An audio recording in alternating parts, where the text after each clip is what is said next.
Hello ladies and gentlemen, and welcome to Wind and Thunder Gaming. Today I wanted to bring you an analysis of the COGs post-matches. Today we had Muse against Polaris, fighting for an entry into the medium COG. And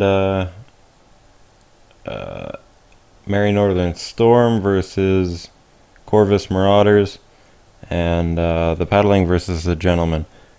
I find it funny that the first two games took 12 minutes in total, and the Gentleman and Paddling's game went on forever. They sat there sniping for a good 30 minutes, and then it ended within like the last 5. So here we go. We got our first game up. All this footage is thanks to Cordy's stream. He is, of course, the main streamer. You can find him at youtube.com/occasionally effective or OCC effective, and on Twitch TV /Cordy2Jam. So this is just after Muse lost their first kill. Bubbles tried to charge in, but was shut down fairly swiftly from the added damage of the flak behind that flat gap pyramidion. So I just wanted to highlight this series of events. So we have Resplendent retreating back into this cloud, trying to drag Aquarius into a really shit situation. He's obviously targeting balloons, so he's going to have to go low. So he'll start falling into this cloud if he doesn't control his engines properly. So you got I Don't Want to Die trying to add DPS, get him off Kevias's back here, while you got Watcher's Chance trying to make long shots through a cloud. So this is a brilliant tactical decision here.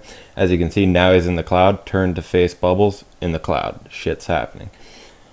Oh, Bubbles went for the ramp. Probably wouldn't have done that. Probably would have just stayed out around here and just added DPS. Although then you are still susceptible to fire from the Watcher's Choice, as you can see. Resplendent still sticking on the flak, bringing him down. Bubbles trying to turn, add DPS, didn't get a chance to. Probably from the cloud. They're bouncing off scrap, I don't know if you can tell. So this is brilliant, brilliant tactical decision. Now, the next play is the one I like the best, because as Muse Bubbles spawns, he doesn't go after Aquarius. He doesn't get caught up with how low he is. He focuses the Spire, which is something that was really underutilized in this game, because Spires are squishy as hell. Look how quickly he goes down. Ready? Boom, boom, boom, gone. There we go. See? Now, why they couldn't do that in the beginning? Because there was a cloud right there, that one to the right, and Polaris played too much D, killed Muse, Bubbles, fairly swiftly because of the added damage from the flak. So they had a good defensive position back here. Now, how the hell Aquarius actually managed to get away here is beyond me. I think the Resplendent gunner was having a bit of trouble shooting through the cloud, something that they might want to work on. And this is where Cordy2Jam was pointing out that Muse Bubbles wasn't using Phoenix Claw, but he did. Look, I can prove it.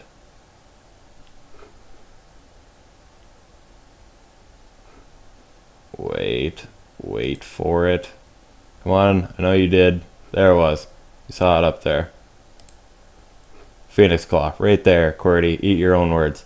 Okay, so an interesting thing about this map is in the bottom right of the screen. The majority of the fights all take place in this small area right here. Probably about that. That's where the majority of fights happen. Now, something that I find is really underutilized is this back path here for either red or blue to come around. But usually if it's a snipe match, which a lot of teams are doing nowadays, they'll just end up heading out this way if you try and flank them. So that's That's the main reason why I don't see people taking that side path, because these areas are a lot more open. So sniper maps, sniper guns, heavy guns, flak and Hwacha definitely have an advantage on this map. I don't know if I would have taken Aspire though. I think that was a bit of a bad decision on Polaris, and if it was a slightly more trained team, they definitely would have exploited the fact that there was Aspire. In the end, Muse ends up losing. They end up trying to chase down Polaris and getting them eventually. Now, here was a nice move, but he ends up hydrogening to try and get out of the flak's aim, because they both have about the same arming time, but the Hwacher's doing damage, whereas the Resplendent's like disabling the balloon mainly. So when I first was watching this, I thought Muse Bubble spawned a lot closer than Polaris, so I was like, okay, so Bubbles is going to come here, slaughter Hwacher's choice, turn around, and then they can both team up on Aquarius, hopefully get themselves into a meat grinder situation. But upon review, I think they ended up spawning about the same distance away.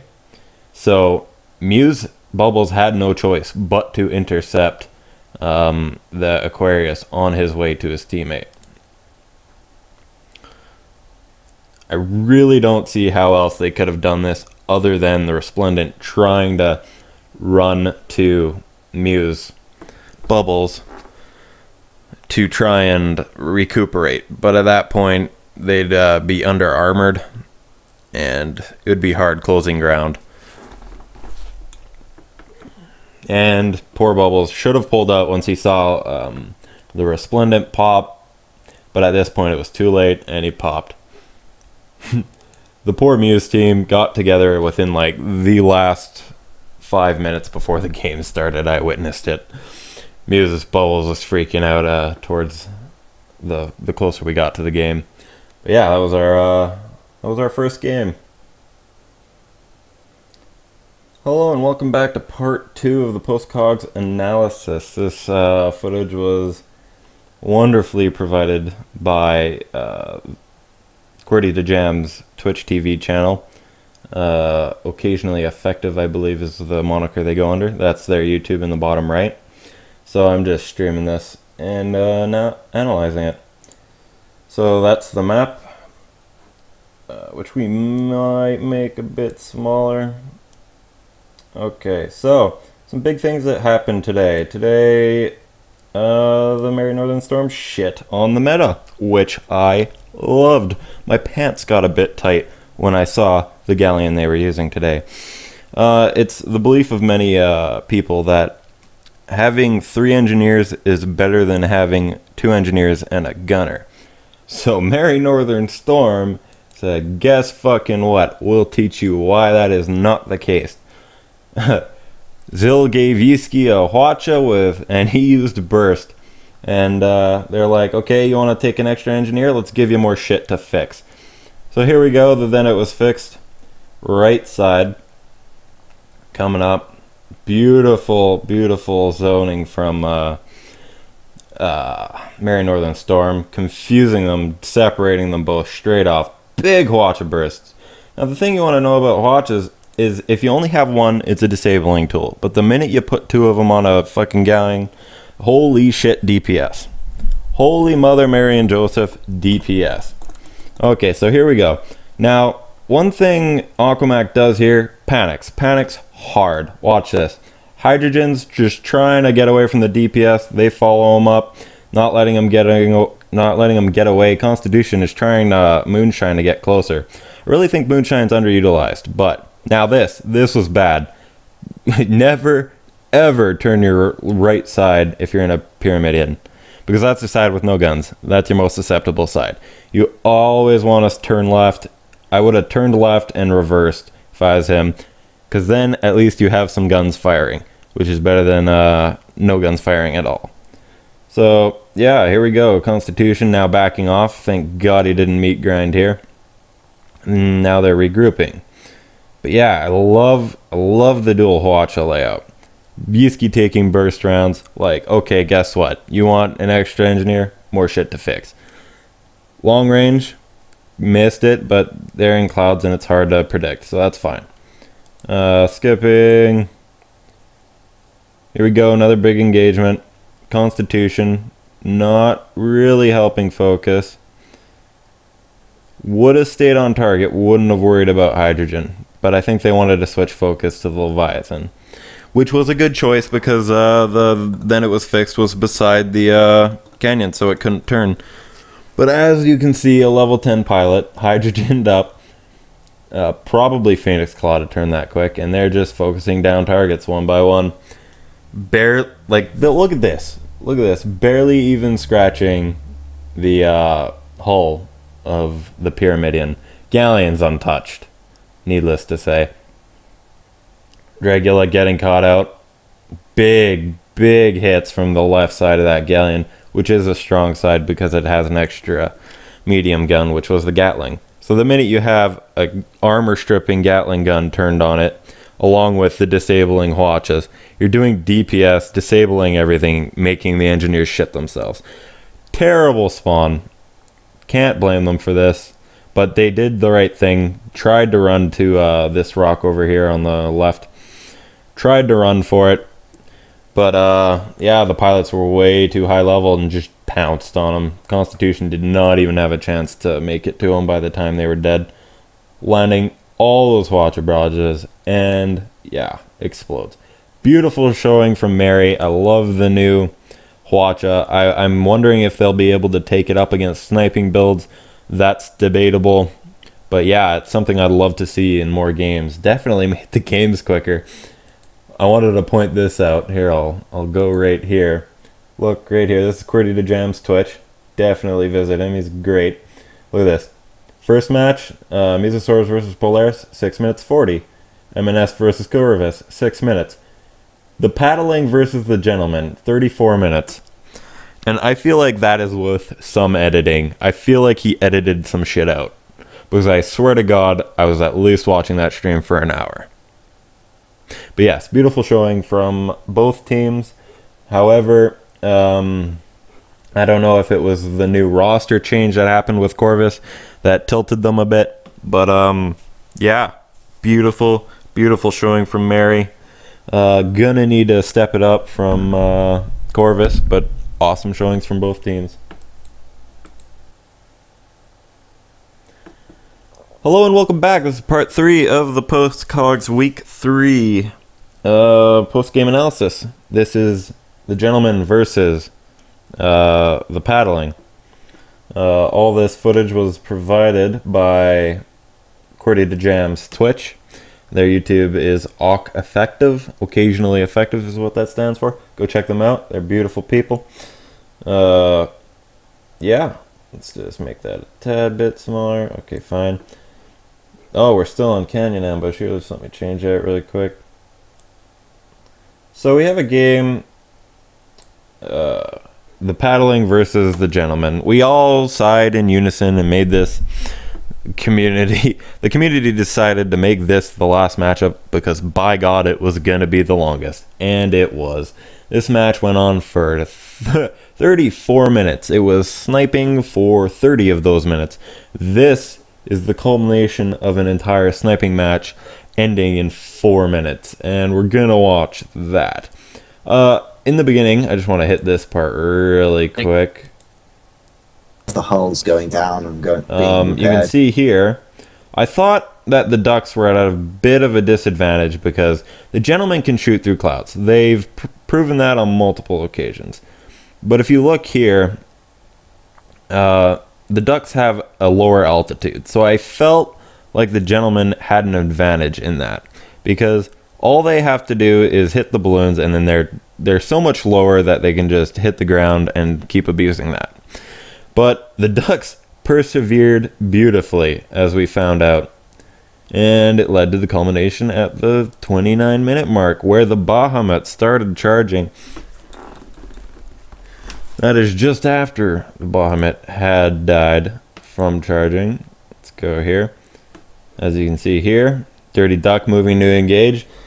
As Qwerty said, you just have to wait for Captain Smollett to get bored, and then eventually he rushes in and, yeah, The one thing I have to say about the Ducks is they are super versatile. They will play your way. They'll play their sniper match, and when it stops working, they'll play their own way and just destroy you, as the gentleman found out right here. They've had nothing to do but practice for the last week. As you can see, it's paying off. They are exploiting the meta, they are exploiting their range, they are exploiting their experience, and eventually it just proved too much for the gentleman to handle. As you can see, the Dirty Duck pulling back here, because he did not want to get caught by this Pyramidian. Their galleon did not have range behind this arc, which would have proven to be very difficult. One thing that's interesting is I think their galleon's using the right side. Getting way too high here. I don't think this was a good idea. I would have tried to exploit being low behind that arc.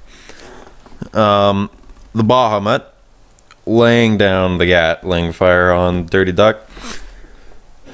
Balloon being damaged, as you can see, getting slaughtered by all of them. Beautiful gunning from the Lucky Duck. And I don't know where the gentleman's teabag was during all of this. I am not seeing any fire from him, which is very surprising. Okay, he's trying to get Hwatches on him. Out of that entire barrage, he managed to disable a gun, and I bet you it was one of the Merc cannons on the side of the Duck. So it wasn't even worth it.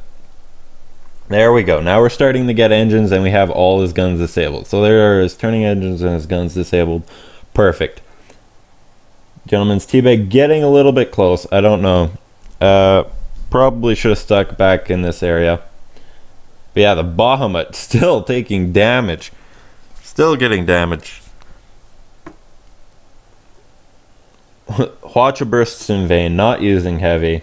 Again, one of the lackluster things from not bringing heavy or having a gunner that has multiple ammo types. If you only bring one ammo type, you're not as versatile. I am very much in the party that says you usually want a gunner just for the fact that it's more versatile. A lot of people argue that you only need one ammo type for a gun, but as you saw, trying to fire the Hwatch at that range without heavy, for whatever reason, mainly that you didn't take heavy as an ammo type, is starting to create a disadvantage for them. Dirty Duck getting in their face, now sporting more hull armor after that respawn, and just exploiting how weak the Bahamut is. One thing that you always feel as a captain is you look for the most weakened ship. Like, you look for the ship that looks the most rickety. Look at the Bahamut. It's broken, falling apart. That's usually a good indicator of their hull integrity, which Bahamut is lacking. There you go. The Lucky Duck cleaned up that galleon, while the Dirty Duck was distracting the very, very weak Bahamut. Beautiful plays. I feel like they got a really shit bounce here. It did not look like they clipped that rock, but they did. And the Bahamut finally pops.